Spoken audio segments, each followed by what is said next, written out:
आणि याकडीची मोठी बातमी, खेरवाडी पोलीस ठाण्याच्या सिनियर पीआय सुप्रिया पाटील मातोश्री निवासस्थानी दाखल झालेले आहेत।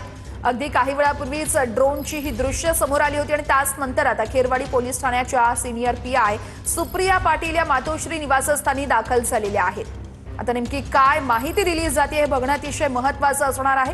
मात्र खेरवाडी पोलीस ठाण्याच्या सिनियर पीआय सुप्रिया पाटील या मातोश्री निवासस्थानी दाखल झालेल्या आहेत।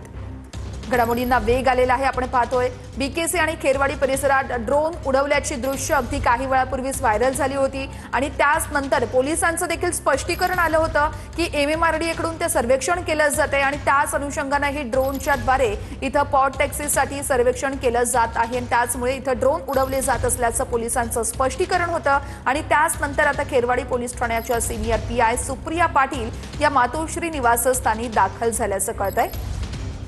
आता पोलिसांकडून आणखी कोणती माहिती दिली जाते हे बघणं देखील अतिशय महत्त्वाचं असणार आहे। खेरवाडी पोलीस ठाण्याच्या सिनियर पीआय सुप्रिया पाटील या मातोश्री निवासस्थानी आलेले आहेत। या संदर्भात गिरीश गायकवाड आमचे प्रतिनिधी सविस्तर अपडेट्स देत आहेत। गिरीश, नेमक्या काय घडामोडी घडतात मातोश्री निवासस्थानात?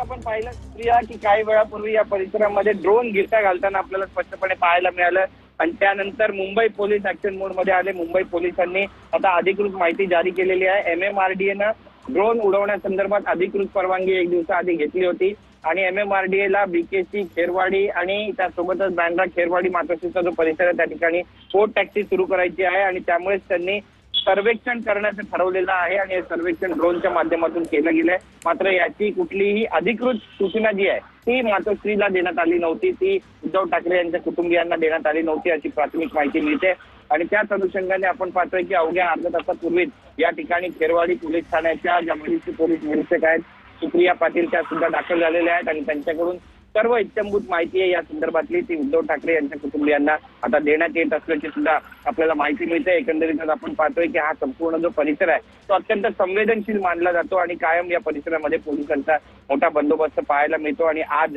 आपण पाहतोय की जे कोकणातले मालवणातले जे पदाधिकारी आहेत त्यांची सुद्धा एक महत्वाची बैठक मातोश्री या निवासस्थानी पार पडते। उद्धव ठाकरे स्वतः सर्व नेत्यांशी संवाद साधणारे शिरीष पारकर या ठिकाणी पोहोचलेले, त्यासोबत सचिन अहिर पोहोचलेले आहेत, इतर जे स्थानिक पदाधिकारी आहेत याकडे आपले लक्ष असणारच आहे। तुर्तास धन्यवाद दिलेल्या सविस्तर माहितीसाठी। खेरवाडी पोलीस ठाण्याच्या पीआय या मातोश्री निवासस्थानी पोहोचलेले आहेत आणि अजून एक अपडेट समोर आलेली आहे ती म्हणजे 8 ते 16 नोव्हेंबर पर्यंत हे सर्वेक्षण होणार असल्याची पोलिसांची माहिती आहे।